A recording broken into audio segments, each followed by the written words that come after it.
안녕하세요. 골드만 싹쓸입니다.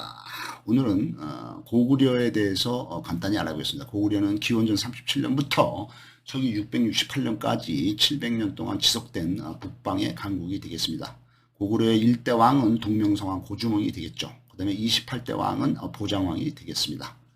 보정왕이 이제 마지막 왕이죠. 그래서 28대까지 했으니까 한 왕당 평균 재위 기간이 20년이 넘네요. 그래서 가장 안정적인 정치 구조를 가지고 있었다.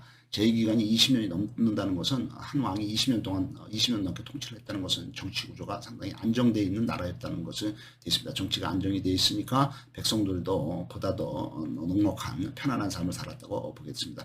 2대 황제, 2대 왕은 동명성왕 고주몽의 아들인 유리왕이 되겠고, 유리왕 때도 상당히 유능했다고 되어 있습니다. 3대 왕은 대무신왕, 5대는 모본왕.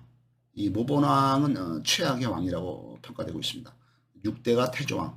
태조왕은 뭐 120살까지 살았다나 뭐 아무튼 상당히, 그다음에 7대 또 차대왕. 이 사람들도 뭐 한 100살까지 살고 상당히 장수하면서 통치도 상당히 뭐 40년 50년 통치를 하면서 상당히 국가를 초반기에 안정화시킨 왕들이 태조왕, 차대왕, 신대왕 뭐 이런 사람들이 되겠습니다. 8대 때는 신대왕, 그다음에 이제 9대 때가 이제 고국천왕인데 고국천왕 때는 인재를 중용을 했고 그다음에 을파소를 중용을 한 걸로 되어 있습니다. 그다음에 이제 진대법을 실천을 해서 민생을 안정시키고 국고가 풍족했다는 걸로 되어 있습니다.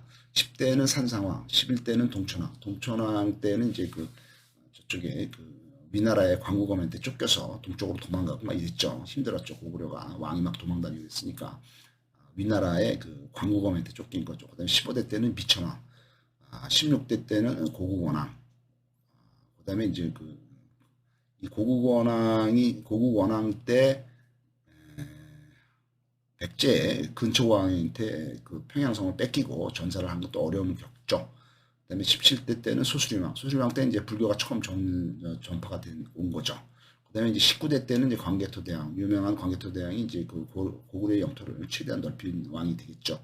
그다음에 이제 그 광개토대왕은 18살에 왕으로 즉위를 했고, 그다음에 20대 때는 이제 장수왕, 그다음에 25대 때는 평원왕, 26대 때는 영양왕, 27대 때는 영유왕 이런 식으로 됐습니다. 그래서 고구려의 영토는 그 당시 이제 백제와 신라가 있었고 고구려가 엄청나게 강한 세력이었죠. 그래서 여기 이제 그 고구려 영토가 한반도의 그 한강 이북 지역 이쪽뿐만 아니라 만주 전 지역, 요동성, 그다음에 길림성, 해이룽 장성, 그다음에 여기 이제 그 연해주 쪽에 이제 지금의 러시아 영토인 블라디보스토크까지 이제 다 고구려 영토였죠. 그다음에 이제 여기 위에 이제 부여가 있었는데 부여는 이제 고구려한테 서기 한 400년경에 고구려한테 합병이 됐죠. 그래서 고구려가 이제 부여, 여기 북쪽에 있는 부여 영토까지 뭐 먹으면서부터는 여기 이제 거란이 있었고, 이쪽에 이제 그 중국의 지금의 내몽골 자치구, 내몽고 이쪽까지도 이제 거의 고구려 영토였고, 그다음에 이제 여기가 이제 몽골 초원입니다. 몽골 초원, 여기 몽골 초원이고, 아무튼 몽골에 가까이까지 다 고구려 이쪽에 다 넓은, 이쪽에 이제 말갈, 물길, 여기 이제 여진족이었죠. 그다음에 여기 이제 선비족이 이제 수나라와 당나라를 세운 선비족. 그게 되게 이제 베이징 뭐 이런 식으로 되어 있습니다. 고구려의 마지막에 이제 그 보장왕인데 보장왕 전에 이제 영유왕일 때 고구려의 이제 그 이제 가장 이제 국무총리 영계소문이 642년에 쿠데타를 일으켜서 영유왕을 살해를 하고 정권을 잡게 되겠습니다. 고구려가 멸망한 게 668년이니까 26년 전에 영계소문이 왕을 죽이고 영유왕을 죽이고 이제 그 정권을 잡은 거죠. 그래서 23년 동안 고구려를 통치를 하지만은 말년에 귀족들 간의 심각한 내전으로 인해서 나라가 망하게 됩니다. 영계소문이 죽자 최고의 벼슬, 그러니까 국무총리죠. 대망리지는 이제 장남인 남생, 그다음에 이제 그 남생의 동생들인 남건, 남산 이 그 형제들 간에 이제 권력 다툼이 벌어져서 너덜너덜해진 고구려는 결국 장남인 남생이 당나라에 귀순을 하면서 당나라군의 선봉에 서면서 고구려는 내분의 원인으로 인해서 멸망하게 되었습니다. 고구려를 처음 창업한 고주몽이는 기원전 59년부터 기원전 19년까지 해서 39살에 아주 젊은 나이에 죽었죠. 제위는 기원전 37년부터 기원전 19년까지 18년 동안 거의 한 20년 동안 통치를 했습니다. 그래서 이제 그 동부여의 금화왕, 동부여의 그 당시 이제 동부여의 왕이 금화왕이었는데 뭐 무슨 뭐 알에서 깨어났다 그래서 이제 근데 그 아들인 대소가 이제 동부여의 왕이었는데 이 대소의 핍박을 받아서 이 그 고주몽이가 자기 추종자들을 데리고 이제 그 남쪽으로 이주를 하게 된 것이죠. 그래서 이제 그 고주몽이가 도착한 이 동부여에서 여기 이제 동부여에 이제 금왕의 아들인 대소의 핍박을 받아서 이제 이쪽으로 이제 이쪽 남쪽으로 내려오다 보니까 이제 여기 이제 졸본에 이제 정착을 한 거죠. 고주몽이가. 압록강 북쪽에 있는 졸본부여에 도착한 그는 이 졸본부여를 구성하고 있던 성원 중에 하나인 게르부의 수장, 게르부의 이제 가장 높은 사람인 연타 취발의 딸인 소소노와 결혼을 하고 게르부의 수장이 되겠습니다. 고주몽이는 포용과 소통의 리더가 되겠습니다. 당시 이 졸본부여에는 5개 부족의 연합이었는데 이 게르부, 소노부, 전로부, 순노부, 관노부 이런 부족이 연합체였는데 고주몽이가 이들을 연합을 해서 기원전 37년에 고구려를 건국을 하게 되겠습니다. 이때 고주몽이가 이때 졸본부여에서 건국을 할 때 이때 이제 여기 이제 국내성은 이쪽에 있었죠. 그래서 이제 그 12부여가 이쪽인데 여기서 이제 했을 때 여기 이제 북쪽에는 부여가 있었고 이쪽에 이제 북부여라고 하죠. 그다음에 동부여가 있었고 이쪽에는 숙신, 음루가 있었고 여기 거란 세력이 있었고 여기는 후연 세력이 있었습니다. 그다음에 이제 여기 이제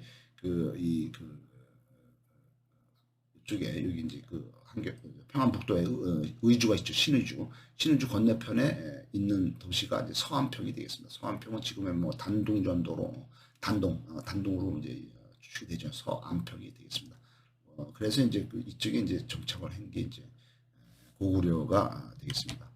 고구려에서의 그 고자는 위대한 뜻이고 구려는 골짜기를 의미하게 되겠습니다. 고구려는 위대한 마을, 위대한 나라라는 뜻이겠습니다. 고구려의 영토는 서쪽으로는 요동반도, 동쪽으로는 아무르강, 흑룡강이죠.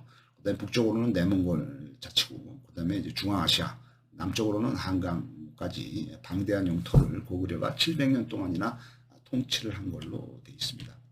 고구려의 막강한 군사들은 을지문덕 장군이 살수 대첩에서 20만의 병력으로 수나라의 100만 대군을 전멸시키는 혁혁한 전공을 세우게 됐습니다. 그다음에 이제 당태종이 이제 이세민이가 30만 대군을 이끌고 왔을 때도 안시성주인 양만춘이가 당태종의 군대를 물리치고 당태종이 이때 전쟁 중에 화살에 맞아서 한쪽 눈을 실명하게 되어 있습니다. 그래서 당태종이가 죽기 전에 유언을 하기를 절대로 고구려를 공격하지 말라 이런 유언을 남기고 갔습니다. 그래서 고구려 영토가 이렇게 넓지만은 이쪽에 맨 위에 있는 성이 이제 부여성이 되어 있고 여기가 백두산이죠. 그다음에 여기 국내성이고 그다음에 이제 평양, 그다음에 여기 이제 박작성이라고 있습니다. 박작성 이제 요게 이제 요하가 되겠습니다. 요하, 요동반도, 요하가 이렇게 쭉 있고 요동반도의 맨 밑에 이쪽에 이제 지금의 이제 다롄 지방, 다롄이 한 이 정도 있었죠. 항구 도시 다롄 지방에 있는 게 비사성이고 그다음에 이제 여순 감옥이 상당히 많이 있는 조선의 독립군들이 투옥이 됐죠. 이때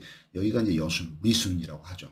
그다음에 이제 맨 끝에 비사성. 그다음에 이제 이쪽에 요하 하류에 여기 요하가 시작이네요. 요하 하류가 이제 안시성.